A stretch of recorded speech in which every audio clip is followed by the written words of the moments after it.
పెళ్లి కూతురు రూము ఇటు కాదు కదా.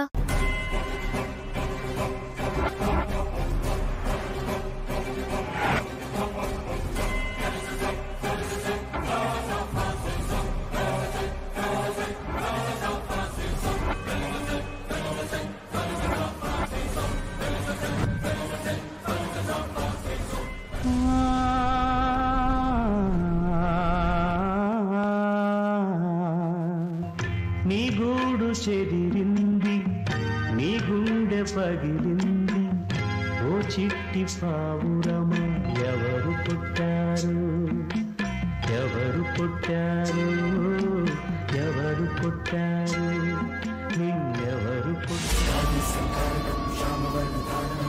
వంశనాశకం వినాశకం వినాశకం కాళీ సంహారకం శ్యామవర్ణధారణం వంశనాశకం వినాశకం వినాశకం. ఏమండి, నేను లోపల ఉన్నానని తెలియక ఎవరో తలుపుకి తాళం వేసుకుని వెళ్ళిపోయినట్టున్నారు.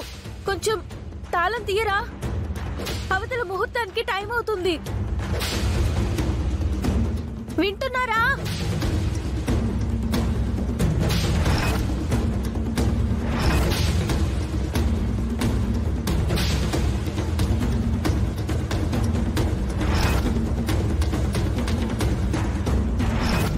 అహల్య గారు,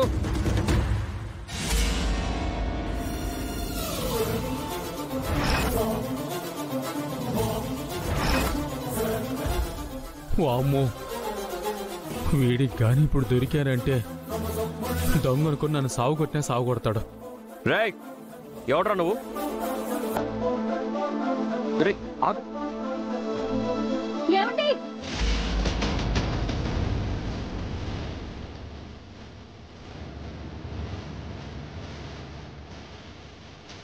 అహల్య గారు, గౌతమ్ గారు, గౌతమ్ గారు.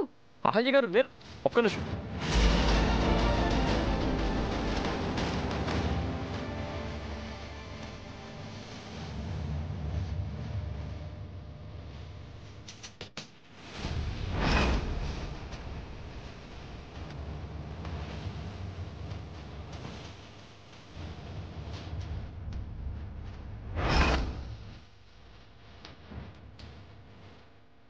అహల్య గారు, ఈ గదిలో ఏం చేస్తున్నారు మీరు?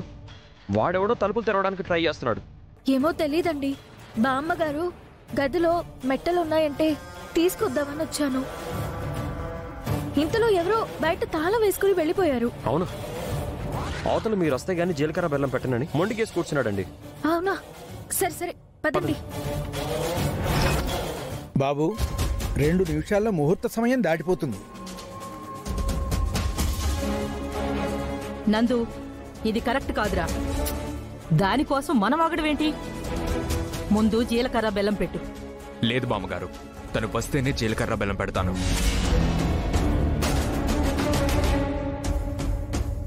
నందు, ముహూర్తం టైం అయిపోతుంది. ప్లీజ్ నందు. అదేంటి శ్రావ్య, మన కోసం ఇంత చేసిన తన కోసం ఆ మాత్రం ఆగలేమా? ముహూర్తం ముఖ్యమా, నీకు మనిషి ముఖ్యమా?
ఏమైందా వందిక?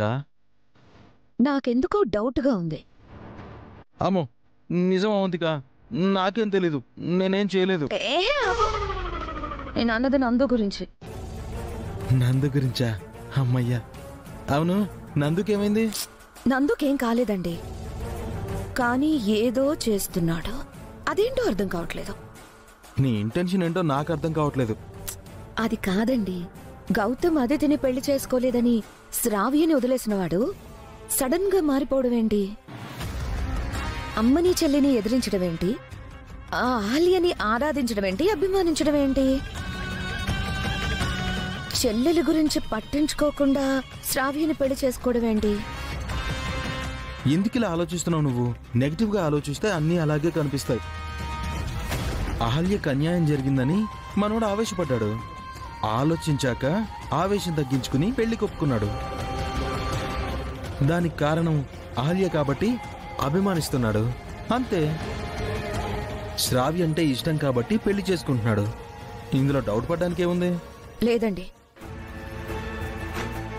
ఎక్కడో ఏదో తేడా కొడుతుంది.